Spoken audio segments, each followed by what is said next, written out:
kannst du nicht raus, hier bist du zu Haus, weil du nur dir allein vertraust. Und darum merkst du nicht, dass jeder dich liebt, denn du und dein Leiden, ihr seid ein Paar.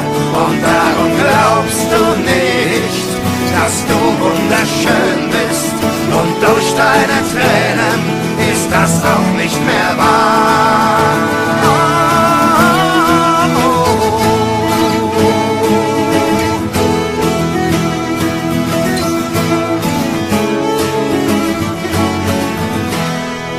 In deinem Gefängnis bist du Wärter und Koch, malst Blumen an Wände und fürchtest dich doch.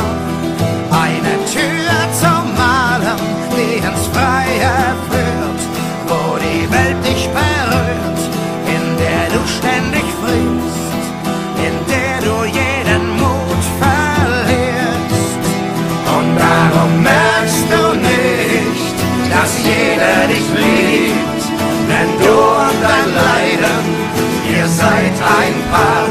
Und darum glaubst du nicht, dass du wunderschön bist, und durch deine Tränen ist das auch nicht mehr wahr.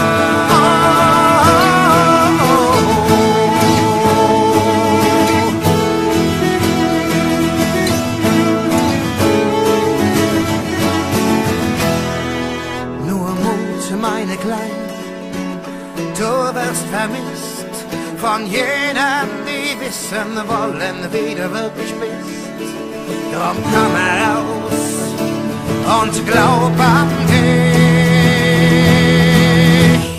Und dann merkst du gleich, dass jeder dich liebt, denn du und die Welt, ihr seid ein Paar. Und dann glaubst du daran, dass du wunderschön bist, dann weinst du vor Glück, und das ist wunderbar. Und dann merkst du gleich, dass jeder dich